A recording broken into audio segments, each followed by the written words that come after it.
안녕하십니까. 뉴스를 넘어 세상의 흐름 읽어드리는 Y타임 정세 분석의 추구길입니다.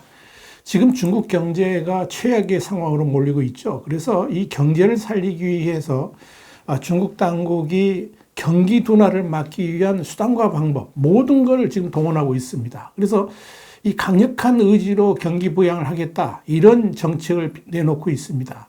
블룸버그는 미국 시간으로 15일 시진핑 주석이 3연임에 성공한 지 며칠 지나지 않아서 경제 회복을 위한 승부수로 이 제로 코로나 정책과 부동산 규제 완화 등의 카드를 꺼내들었다, 이렇게 보도를 했습니다. 우선 중국 당국은 경제를 살리기 위한 방편으로 제로 코로나 정책과 관련해서 20가지의 새로운 대책을 내놨습니다.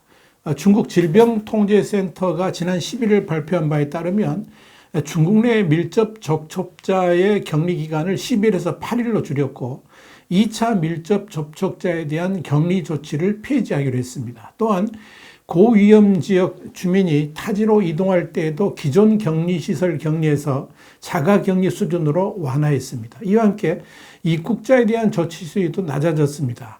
입국 시 격리 기간을 10일에서 8일로, 또 입국 전에 PCR 검사 횟수도 2회에서 1회로 줄였습니다. 이뿐 아니라 항공편 서킷 브레이커 제도도 폐지를 했습니다. 기존에는 이 항공편당 감염자가 5명 이상이면 2주, 10명 이상이면 4주간 운영을 중단했지만 이번 발표로 운영 중단 조치는 없어졌습니다.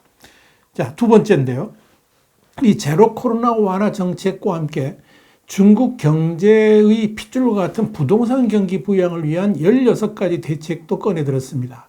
이 블룸버그는 중국 인민은행과 은행보험감독관리위원회가 지난 11일 금융기관을 대상으로 해가지고 부동산 개발업체에 대한 은행대출 규제 완화, 그리고 부동산 프로젝트 융자 지원 강화, 그리고 개인 부동산 대출 수요 지원, LTV 비율 조정, 부동산 금융 소비자 권리 보장 등의 대책을 발표했다, 이렇게 보도를 했습니다. 중국 당국은 이와 관련해서 이 부동산 분야의 안정적이고 건전한 발전을 보장 위한 조치다, 이렇게 밝혔다고 블룸버그는 전했습니다. 이 중국 당국이 이렇게 부동산 분야에 대한 대대적인 지원책을 꺼내든 것은 이 중국 국내 총생산, 그러니까 GDP의 30%가량을 차지하는 부동산 산업을 살리지 않고서는 어떠한 경기 부양 대책도 약발이 먹히지 않는다, 이렇게 봤기 때문에 그런 거죠. 이번 부동산 부양 조치는 최근 발표된 부동산 관련 대책 중에서 가장 강력한 조치로 부동산 시장을 살리기 위해서 수단과 방법을 가리지 않겠다는 강한 의지를 보여주는 것이다, 이렇게 말씀드릴 수 있을 겁니다. 사실상 이번 경기 부양을 위한 중국 정부의 2가지 카드는 시진핑 3기의 경제정책 당국자들에 의해서 아주 의욕적으로 내놓은 대책이다, 이런 점에서 시장에 긍정적 반응을 얻을 수는 있을 것으로 보인다, 이런 평가가 나옵니다. 그럼에도 이 2가지 카드가 가지고 있는 한계들도 눈에 띕니다. 우선 제로 코로나 카드를 보면 격리 기간을 10일에서 8일로 조정하는 등의 완화책을 펴냈는데, 과연 이런 대책으로 시장이 정상적으로 작동할 수 있을 것인지에 대해서는 회의감을 갖게 만듭니다. 블룸버그도 중국 당국의 제로 코로나 정책 완화 카드 발표에도 불구하고 정작 제로 코로나 정책은 계속 유지될 것이라고 밝히고 있어서 시장에 혼선을 주고 있다고 보도를 했습니다. 블룸버그는 이어서 아무리 제로 코로나 정책 완화를 중앙에서 말을 해도 정작 지방정부 관리자들은 코로나 환자 발병 시 책임 추궁을 당할 수도 있다는 두려움 때문에 이 제로 코로나 완화 시책이 제대로 수행될 수 있을지는 의문이다라고 전했습니다. 블룸버그는 또 중국은 그동안에 세계의 문을 닫고 있다는 인상을 불식시키기 위해서 지난 6월에 중국 입국자에 대한 호텔 검역 일수를 14일 또는 21일에서 7일로 줄였지만 그것이 중국의 제로 코로나 이미지를 지우는 데 거의 도움이 되지 않았다 그랬습니다. 그러면서 마찬가지로 격리 기간을 10일에서 8일로 줄인다고 해서 달라질 게 뭐가 있겠냐, 이렇게 반문을 했습니다. 결국 이 서방 세계와 같이 위드 코로나가 아니라 제로 코로나의 부분 유지 개념으로는 우선 시장에 신뢰를 줄 수도 없고, 동시에 중국 당국 내에서도 혼선이 생기면서 이 경제 회복에 별 영향을 주지 못할 수도 있다는 이야기입니다. 다시 말씀드려서 이 제로 코로나 기조를 포기하는 완전한 리오프닝이 아니라 그러면 이 중국 경제를 완전한 회복세로 견인하기는 힘들 것이라 이렇게 판단하는 겁니다. 또 하나, 부동산 규제 완화 카드 역시 내용을 따져보면 그동안 이미 시행됐던 정책들의 또 다른 버전에 불과하다 이렇게 볼 수 있습니다. 사실 중국에서 이 부동산 경기를 살려면 우선 중국 공산당 정권에 대한 신뢰가 있어야만 가능합니다. 지금 중국의 부동산 경기가 이렇게 엉망이 된 것은 시진핑의 공동부여 정책으로부터 기인했기 때문에 그런 거죠. 부동산이 주거용이 아닌 투기용이 되고 그것이 빈부격차를 강화시킨다. 이런 이유 때문에 대대적인 단속과 규제를 실시한 것 아니겠습니까?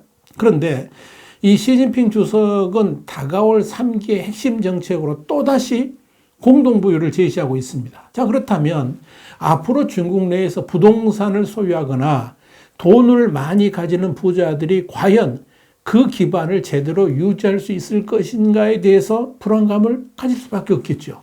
또한 공동부유 시책이 언제 자신에게 칼날이 돼서 돌아올지 전혀 예측할 수도 없죠. 그런 상황에서는 모두가 움츠리게 돼 있습니다. 투자를 하지도 않고 재산이 있다는 걸 티내지도 않으려고 할 겁니다. 자, 이런 경향이 우선적으로 부자들의 중국 엑소더스로 나타나는 겁니다. 블룸버그는 15일 시 주석이 공동부유 정책으로 인해서 탄압을 우려한 중국의 억만장자들이 대거 싱가포르로 몰려들고 있다고 보도를 했습니다. 블룸버그는 시진핑 주석이 경제에 대한 국가 통제 강화 방침을 밝힌 이후에 중국 내 부의 유출은 가속화되고 있다 그랬습니다. 그러면서 덩샤오핑은 부자가 되는 것이 영광스러운 것이라 그러면서 먼저 부자가 되라고 했지만 시진핑의 공동부유는 여기에 제동을 걸었고 이는 중국 내 부자들을 싱가포르로 내모는 결과를 낳고 있다라고 진단했습니다. 자, 이런 부의 유출은 물론 이 슈퍼리치들의 이야기이긴 합니다만 문제는 중국 내의 수많은 중산층들에게서도 공동부유에 대한 두려움을 나타내고 있다는 점입니다. 그래서 그들은 쉽게 투자를 하지 않으려고 합니다. 지갑도 함부로 열지 않습니다.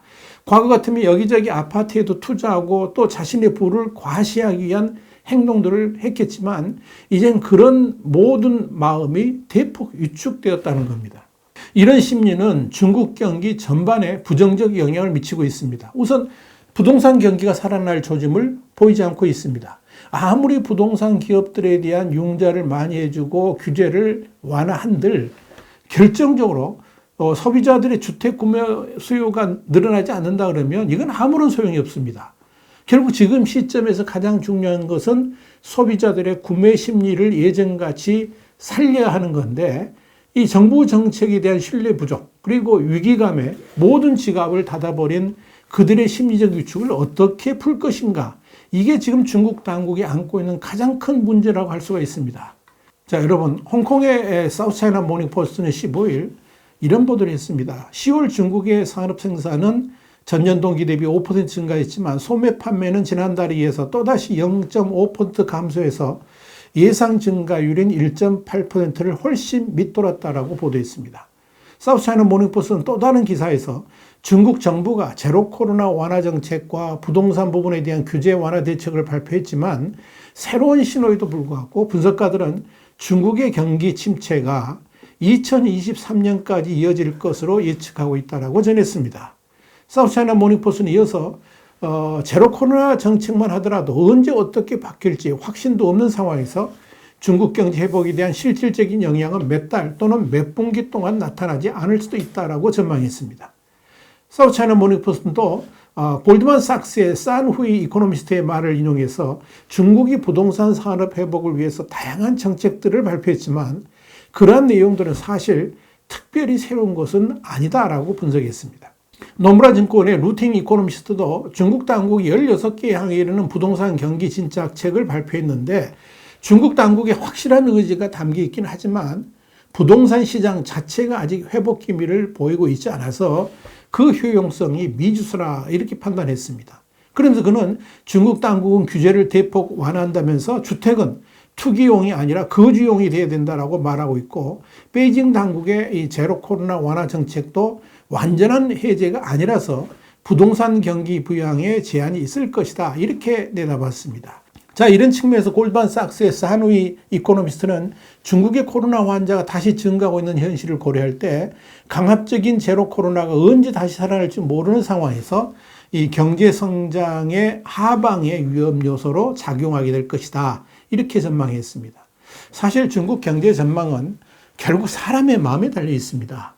이 베이징 당국이 중국인들에게 신뢰를 얻지 못한다 그러면 어떤 부양책을 쓴다 할지라도 백약이 무효일 것입니다. 충고 하나 하죠.